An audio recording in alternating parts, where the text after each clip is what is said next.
Siatsika fa ny fahasoavan'Andriamanitra miaraka amintsika. Isika fa ny fahasoavan'Andriamanitra miaraka amintsika noho izy ho antsika sandrivaky. Siasantsika miaraka aminy.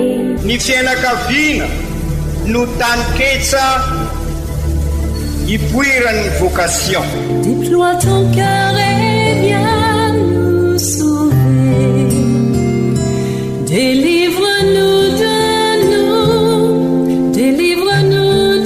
tout. Fa sisika tokoa fa ny fahasoavan'Andriamanitra miaraka amintsika. Sisika fa ny fahasoavan'Andriamanitra miaraka amintsika noho izy ho antsika sandrivaky. Siasantsika miaraka aminy. Fa olo raika atokotran'isika ao aminy, fianakaviana iray ao aminy, tsy misy hevitrevitra. Ny olo no mampizara indraindray, fa Andriamanitra i Jesoa lay mpiandrony tsara ran'olotra ny aina, olo raika. Ary ao amin'ny fiangonana, ao amin'ny eglizy dia sambatra antsika mahasapa an'izay.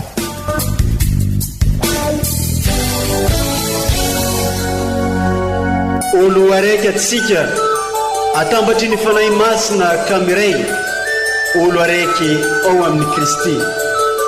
Fandaram-pampianarana iarano amin'ny son excellence Monseigneur Benjamin Marc Ramarson eto amin'ny radio Fania.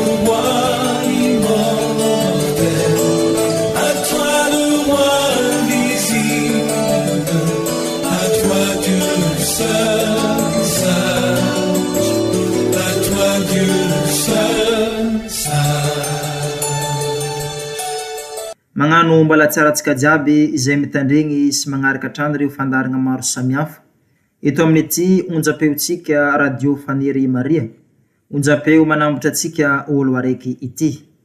Mitohy hatrany fianoantsika sy fandraisantsika ny tenin'Andriamanitra ho sakafo mpagnaintsika mandritra ity vanim-potoana lehibe dia ny vanim-potoana ny karimy ity.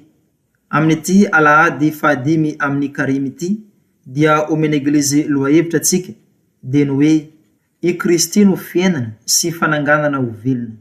Hoenointsika sy horasintsika ampinoana sy ampitiavana ary i Kristy tenin'Andriamanitra amin'ny alalan'ireo vaky teny masina omeny eglizy antsika amin'ny ity alahady fahadimy amin'ny karimy taona ha 2024 ity sy ny fampianarany ray aman-drenitsika dia Monseigneur Archevêque Benjamin Marc Ramarson.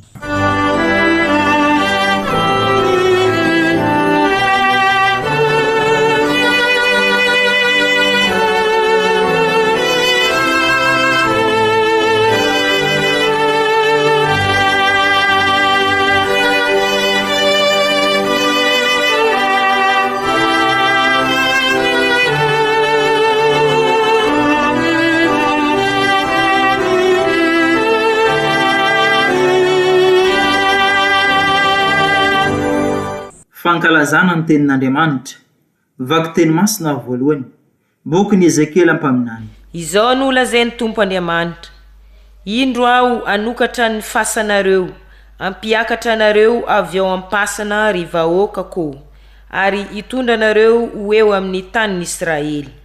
Ary dia ho fantatrareo fa ny Tompo aho, rehefa voasokatro ny fasanareo ary tafakatra avy ao ampasanareo ianareo ry vahoakako.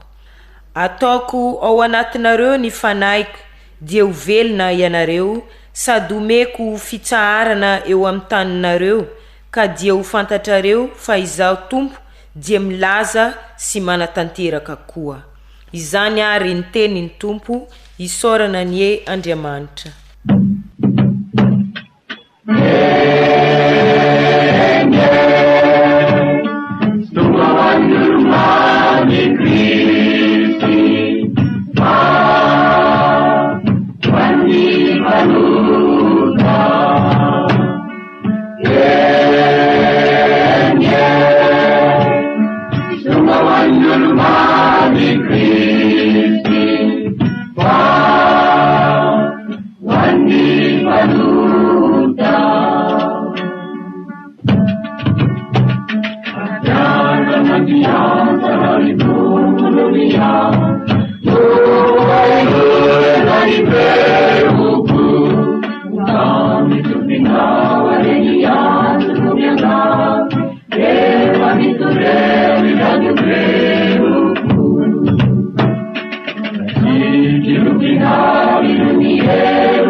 Vakiteny masina faharoa taratasiny masinda Paoly apôstôly ho an'ny kristianina tany Roma.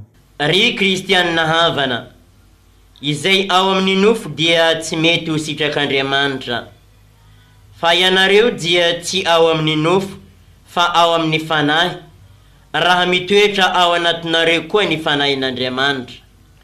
Raha misy tsy manana ny fanahin'i Kristy dia tsy azy izy, fa raha ao anatinareo i Kristy, na dia maty aza ny vatana noho ny fahotana, dia miaina kosa ny fanahy noho ny fahamarinana.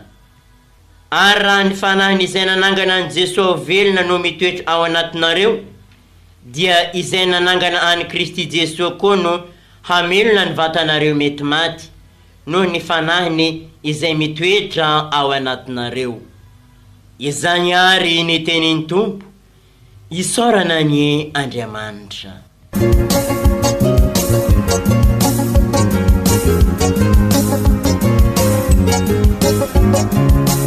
Delizanahari tuyenaneya mahave dune mampiena nitale. Delizanahari tuyenaneya mahave dune mampiena nitale.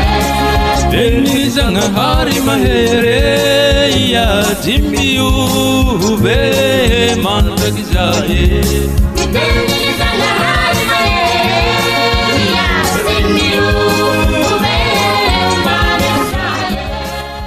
Ombantsika mianakavany ny Tompo, ho tanteraka tokoa ny izany. Evanjely masina nisoratany masin-dajoany, voninahitra ny eo anao ry Tompo. Tamin'ny zanandro zany nisy lehilahy anankiray narary atao hoe Lazara, avy any Betania, vohitry Maria sy Marta rahavaviny. I Maria dia ilay vehivavy nanositra diloilo-manitra ny Tompo sy namoaka ny tongony tamin'ny volondohany, ary i Lazara anadany no narary. Dia naniraka olona tany amin'ny Jesosy ireo anabaviny Lazara ilaza hoe, Tompoko, marary ilay tianao. Noho ny reny Jesosy izany dia hoy izy, aretina tsy ho fahafatesina ity, fa ho voninahitr'Andriamanitra sy azahoany zanak'Andriamanitra voninahitra. Ary tiany Jesosy i Maria sy Marta rahavaviny ary i Lazara. Nefa noho ny reniny hoe marary i Lazara, dia mbola nitoetra indroa andro tamin'izay nitoerany any izy. Noho ny afaka izany vao hoy izy tamin'ny mpianany, andesika ho an'i Jode indray. Ka hoy ny mpianany taminy, Rabio, vao engina teo no nitady itorabatanao ny Jody, ka dia ankany indray ve anao? Dia hoy Jesosy taminy, tsy 12 ora va indray andro, ka ny mandeha antoandro tsy mba tafintohina, satria mahita fahazavana izao tontolo izao. Fa ny mandeha amin'ny alina no tafintohina, satria tsy manan-pahazavana. Noho ny voalazany izany dia nampieny hoe, matory i Lazara sakezantsika, fa andeha amoha azy aho. Ka hoy ny mpianany, raha matory izy Tompoko, dia ho sitrana. Ny nafatesana no nolazainy Jesosy, nefa toromaso tsotra izao kosa no nampoiziny izy ireo. Izay Jesosy vao nilaza tsotra tamin'izy ireo hoe maty i Lazara. Ary noho ianareo dia faly aho satria tsy tao mba hinoa anareo koa andeha isika ankany aminy. Dia hoy Toma izay atao hoe Didimo tamin'ny mpianatra namany, andeha koa isika mba hiara-maty aminy.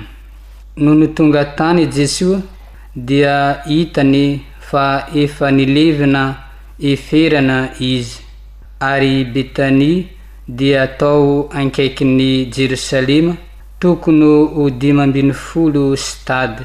Ka maro tamin'ny Jody no tonga tao amin'ny Marta sy Maria mba hitsapalahelo azy noho ny nafatesany anadahiny. Vatany voaren'ny Marta fa hoe tamy Jesosy dia nandeha nitsena azy izy, fa i Maria no nijanona tao an-trano. Dia hoy Marta tamin'i Jesosy, raha taty ianao Tompoko dia tsy maty ny anadahako, ary na dia izao aza dia fantatra fa na inona angatahinao amin'Andriamanitra dia omen'Andriamanitra anao. Hoy Jesosy taminy, hitsangana ny anadahinao.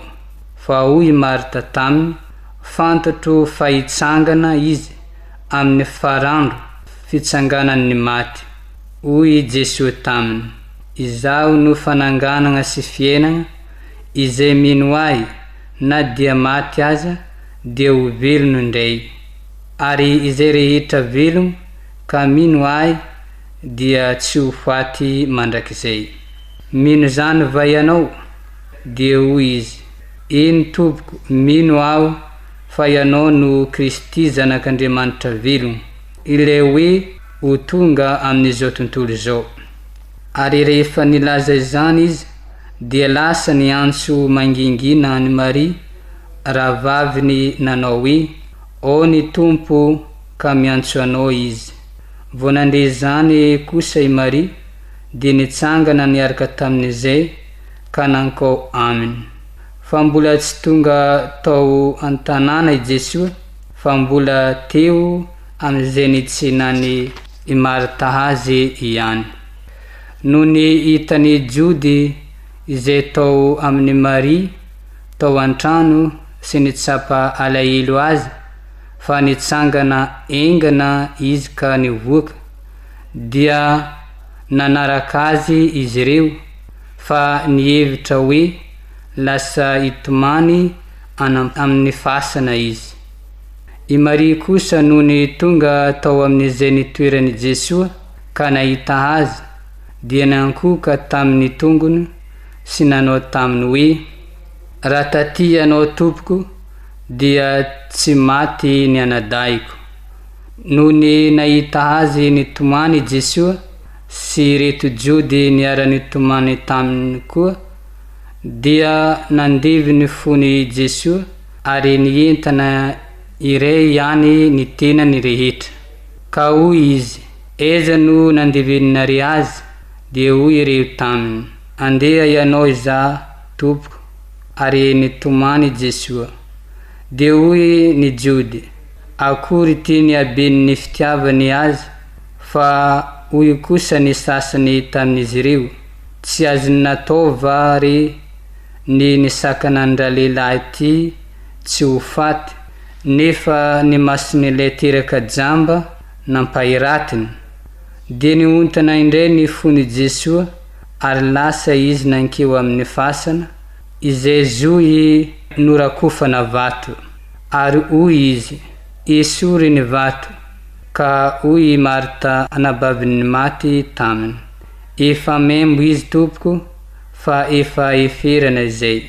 Ary hoy Jesosy taminy, tsy efa voalazako taminao va fa raha mino ianao dia ahita ny voninahitr'Andriamanitra? Dia noesorina ny vato ka niandrandra Jesosy sy nanao hoe, misaotranao aho raiko satria efa mieno ay ianao. Raha izaho dia fantatro fa mieno ay mandrakariva ianao, fa noho ireto vahoaka manodidina ahy kosa no nilazako izany, mba inoana fa ianao no nanirakay.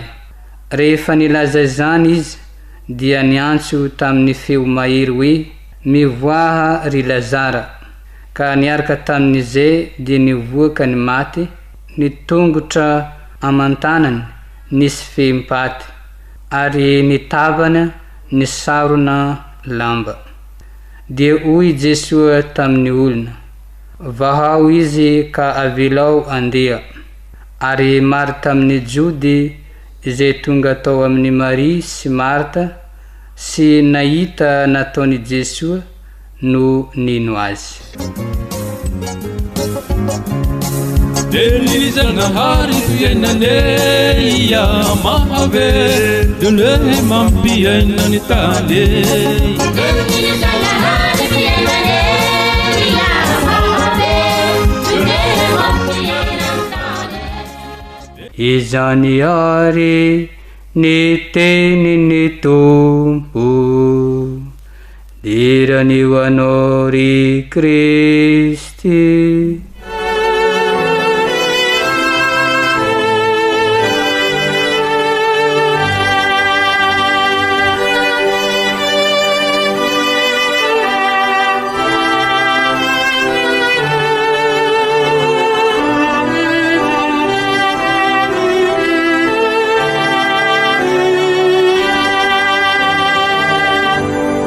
Ry kristianina ava malala, izao lahady fa 5 amby karimy zao no atokatsika iarana manao pelerinage eto anivon'ny diocèse fivahinina masina hiakatra eny amin'ny la montagne des Français.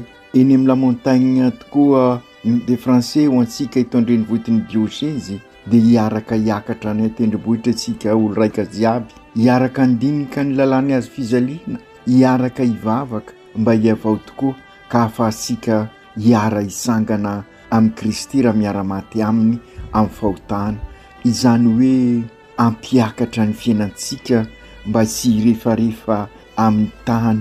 Nanaiky ho fahotana tokoa manko i Jesosy na dia sy mpanota azy mba hanavitra sika ao anatin'ny fahotana ka azahoasika fiainam-baovao ao aminy. Izy tokoa lay miarabelona amintsika mba hahatonga atsika olo raika ao amin'Andriamanitra. Miezaka ataosika ary rehefa miakatra tendrombohitra dia tandindy ny famantarana miezaka ataosika jiaby amin'izao karemy zao, manambara fa eo anivosika tokoa i Jesosy na dia mafy sy sarotra aza ny fiainana, na dia eo aza ny ady amin'ny rasy ataosika, na dia mavesatra azy zany ary araky naverimberitsika ady amin'ny rasy hoy isika fa sy amin'ny olona dia manatenitsika, na dia mideza aza ny dia ho tanteraka ho tonga soamantsara amin'ny fiainam-baovao sika. Azo lazaina fa misy dikany manokana ao ansika eto amin'ny diocèse ty fivahinina masina 2026 ty, satria sady mampiakatra ny foam-panahy isika no mandinika ny synode fafito fijanonana faefatra izay fampivondronana ny fiarahandia natonga tamin'ny fijanonana voalohany fianakaviana eglizy kely miara-mandray an-tanana. Raha ny zava-misy iainantsika tokoa ry kristianina havana, na eo anivon'ny diocèse, na eo anivon'ny firenena, na eo anivon'izao tontolo izao, in'izao tontolo izao izay miotakotaka no ity ady ity, dia mampirisika sika ary andinika n'izay hoe ao amin'i Jesosy fihavanana no fiainana, ny fihavanana no manasitrana an'izao tontolo izao. Manaraka izany raha misy tontolo iainana tena rovaka ihany koa dia ny zavaboary eny amin'ny la montagne des Français raha nandinika sika teny an-dalana. Mila harovana tokoa io arena natolotr'Andriamanitra asika io. Raha manohy ny fanimbana azy isika dia inona no apetrasika amin'ny taranaka? Eto no tena ahitasika ny fahamarinan'ilay slogan izay mandoro tanety mamono taranaka, izay mamboly kakazo kosa izay miaro ny ala manome aina. Ry kristianina havana, raha mandinika an'izany rehetra zany ary sika dia manosika sika hibebaka hiova anova fivampenitra mahery vaika anao changement radical de comportement mba hitondra tokoa amin'ny tena fanarenana sy viavozana zay averimberina matetika. Izany ny fibebana andrasana amintsika vokatra izao fivahinina masina izao hiala amin'ny fomba rasy na zatra sika amin'ny teviala amin'ny dortanety ka melona ny afim-pitiavana entan'ny fitonoana entan'ny fanantenana entan'ny fitiavana ho an'ny taranaka ho avy ka hivelona ny vocation sika tokoa hatramin'ny arian'Andriamanitra sika. Sinna io vocation io fa hikolokolo sy karakara ary anjaka amin'ny sany edena zay siza fa ty tany tranobe iombonana misy asika ty tranobe iombonana zay nirobahasika ihany koa. Ry kristiana havana manampy asika ndray zany afatra lehibe zany ireo vakiteny telo vakisika amin'izao lahady fahadiminy karemy zao. Raha ao amin'ny Kristy tokoa isika de velona ary anana ny fiainana tokoa. Zany no ambaran'ny fisanganan'ny Lazara zay nivakisika teo. Ny bokin'ny Ezekiela mpaminany amin'ny vakiteny voalohany de mitantara ny azo lazaina fa mamitina ny tantaram-piainansika.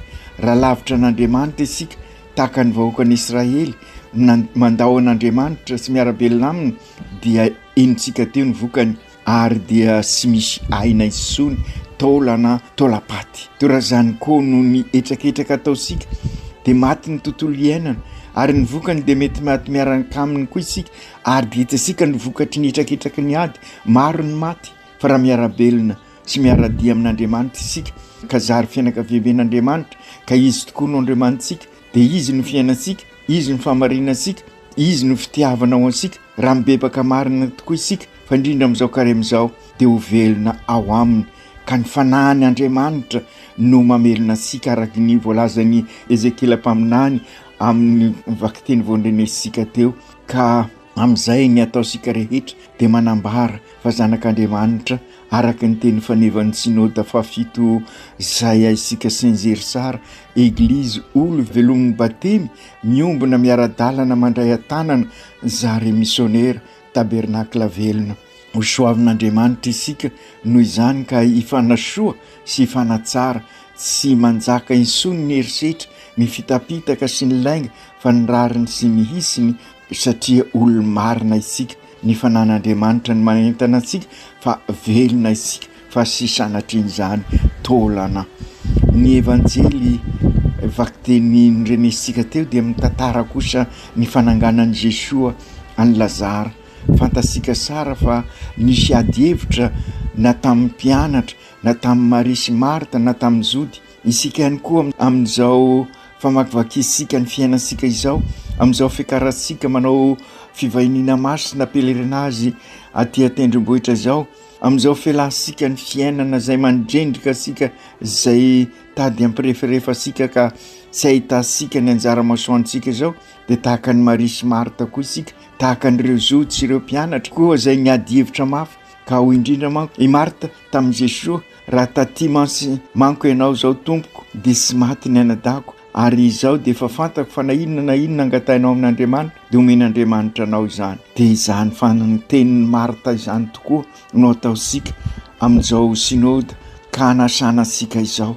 Aza milaza insony sy hainay ny synôda raha sy mirobaka anatin'ny rano isika de efa tara fa sy hay lomano ary zay no tian'i Jesoa ambara amin'ny valiteny omeny an'i Marta. Ararotsika ary izao fizanonana fahaefatra famitinana fampivondrona no isika ireo fizanonana telo voalohany amin'izao synôda fahafito izao dia oka irotsaka amin'ny fikaonandoam-pirenena ihany koa isika satria setraray ihany koa izy roa sika maha kristianina katolika ansika. Ry kristianina havana aokary samy asapa isika fa amin'izao famaraparan'ny karemy zao sy amin'izao pelerinage fivahinina masina ataosika zao de maro ny zavatra mamono ny fiainasika tahaka nahafatin'ny Lazara zay enitsika teo ny tantarana ka toa masiaro isika maty ao lavitra an'Andriamanitra ary tahaka ny Marta koa isika manontany an'i Jesoa hoe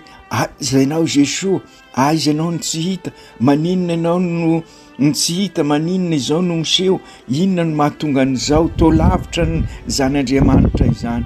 Ry kristianina havana, fantaro fa milaza amintsika tokoa i Jesosy tahaka nataony tamin'ny Marta, hisangana ny anadanao. Asa raha azosika fa mavesa-danja io tenin'i Jesosy io.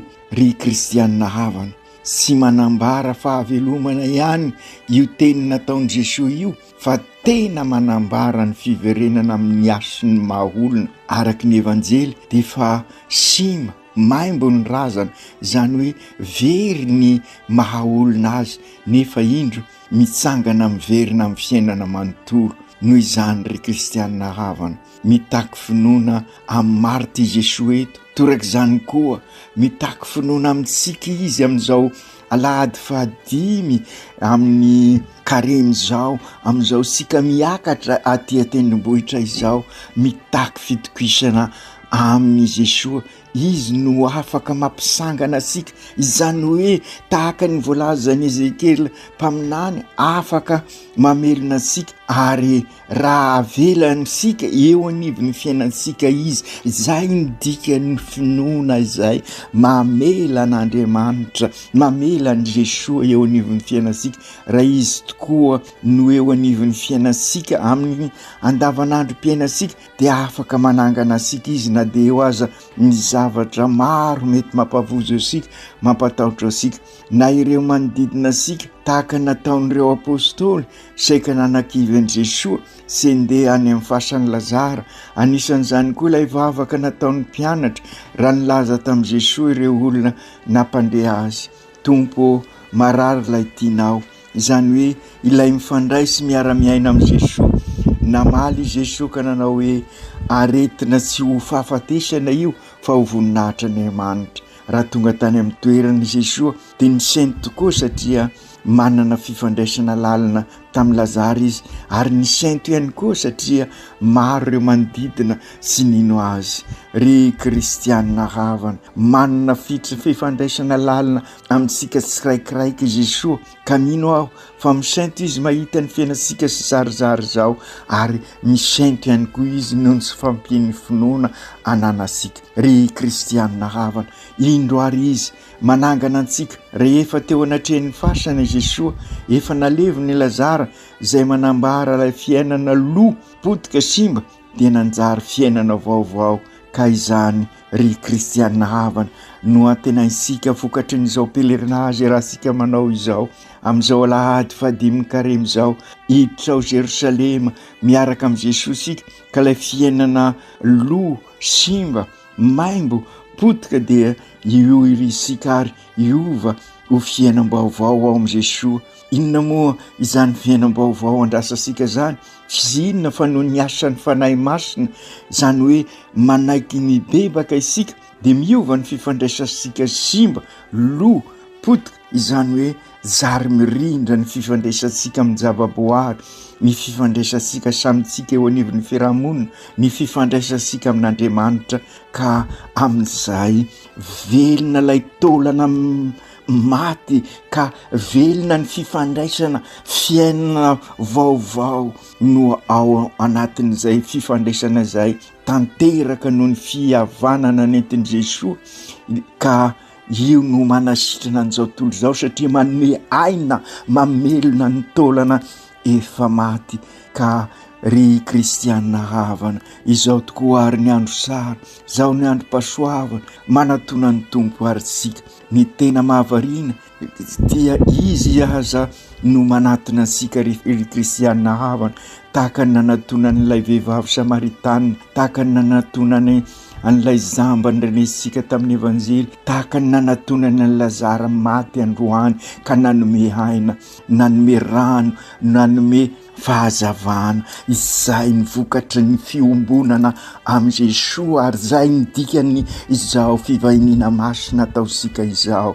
Ry kristianina havana, amin'izao famaraparana ny karemy izao tokoa ary ny evanjelin'ny Joaly tokoa ny vakisika, ireo famantarana sy fanoharana no ambaran'i Jesosy, ka ny fidin'ny eglizy ho antsika, ka raha manantona azysika dia anjarasika ny mandray azy. Ny ezaka ataosika zany ry kristianina havana dia midika sotra hoe aoka anaton'azy sika hiaraka hiakatra aminy amin'izay entiny koa isika miakatra ny fiainansika hiala amin'ny fiainana loha sy zarizary izay mahatonga ny fahafatesana ka mba hiaraka hisangana amin'isika. Izany no ambaran'ny mason-dapoly ao amin'ny vakiteny faharoa androany, sitrak'Andriamanitra tokoa ny ananasika ny fahavelomana ao aminy. Izany ny vaovao mafaly ambaran'izao pelerinage izao, manome ny fanahy ny Andriamanitra, ilay fanahy izay nanangana an' Jesosy velona, ka io koa no manangana antsika miaraka amin'ny raha mivelona ao amintsika. Raha ao anatintsika tokoa ry kristianina havana Kristy, na dia maty aza ny vatasika noho ny fahotana, dia ho velona kosa ny fanahy noho ny fahamarina, ka ny fiombonasika amin'ny Kristy na dia sy maintsy ho maty aza ny vatana dia fiainam-baovao amin'ny Kristy no tenaisika. Ry kristianina havana, aoka arosoko afasika ny saisika, ny foisika amin'izao fiomanana akaiky dia akaiky ampaka izao. Raha midina isika mahavitan'izao pelerinage tanterahisika izao, fa indrindra isika eto Antsiranana dia midina amin'ny fiainana andavanandro, aoka mba ho fiainana vaovao, ilay fiainana loha maimbo noho ny arasiana maro ka nanapotika ny fifandraisasika ka nahafaty ao anatin'ny fahotana. Aoka ro depart vaovao vokatra izao synode zao no antenaisika, aoka io noova noho izany ny fifandraisana amin'ny tontolo iainana, amin'ny tontolo mpiainana, amin'ny tontolo mpinoana. Izany ihany koa no antenaisika amin'izao fikonan-doha-pirenena izao, ka hitondra amin'ny fiavozana sy fanarenana tokoa. Ry kristianina havana, raha anangana ny Lazara Jesosy dia maimbo ny vatiny Lazara, dia niova ho fiainam-baovao. Izay manambara koa ny fisanganasika ao amin'i Jesosy, sy hoe tsy maty isony tahaka an'i Jesosy Lazara natsangana ho faty Lazara, fa famantarana fa raha ao amin'i Jesosy tokoa isika, raha mino azy isika na dia maty azy dia ho velona tokoa ao aminy, araka ny voalazany hoe raha mino ahy ianareo na dia maty aza dia ho velona indray.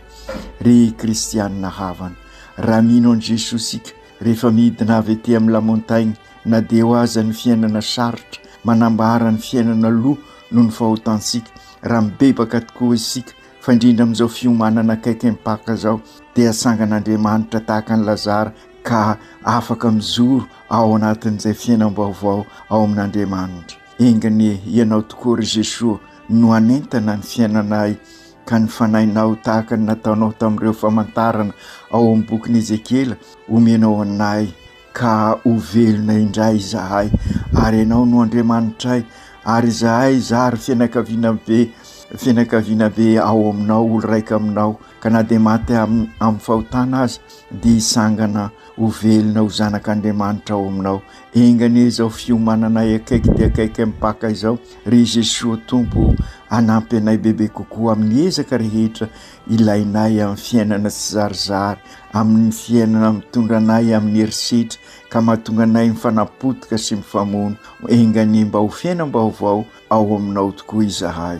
Ry Jesosy Kristy zokio, ianao tokoa no fiainanay sy fanangananao anay tahaka ny nanangananao an'i Lazara, dia mba sanganao koa izahay hiala amin'ny fahafatesan'ny fahotana izay sy miafina aminao, fa miteraka korontana eo amin'ny fiainana andavanandro, sy miafina aminao reny korontana eo amin'ny zavaboary reny.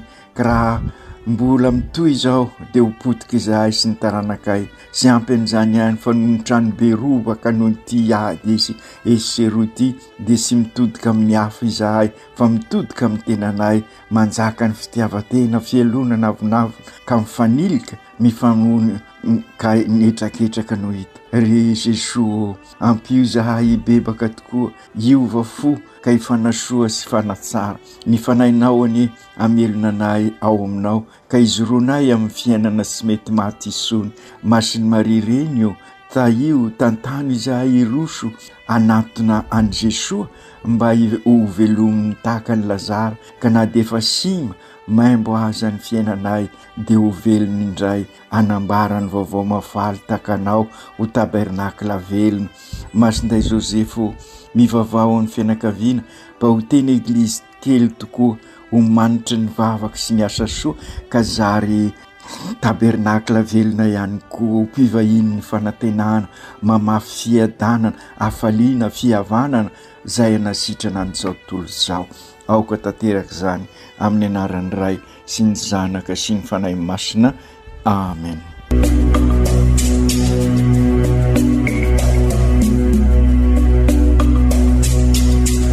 Tsy atsika fa ny fahasoavan'Andriamanitra miaraka amintsika. Isika fa ny fahasoavan'Andriamanitra miaraka amintsika no izoatsika sandrivaky sy asantsika miaraka aminy. Ny fianakaviana no taniketsa ipoiran'ny vocation. Déploie ton cœur et viens nous sauver. Délivre-nous de tout. Fa sisika tokoa fa ny fahasoavan'Andriamanitra miaraka amintsika. Sisika fa ny fahasoavan'Andriamanitra miaraka amintsika no izoatsika sandrivaky sy asantsika miaraka aminy. Fa olo raika atokotran'isika ao aminy fianakaviana iray ao aminy sy misy hevitrevitra ny olo no mampizara indraindray fa Andriamanitra i Jesoa lay mpiandrony tsara nanolotra ny aina olo raika ary ao amin'ny fiangonana ao amin'ny eglizy dia sambatra antsika mahasapan'izay.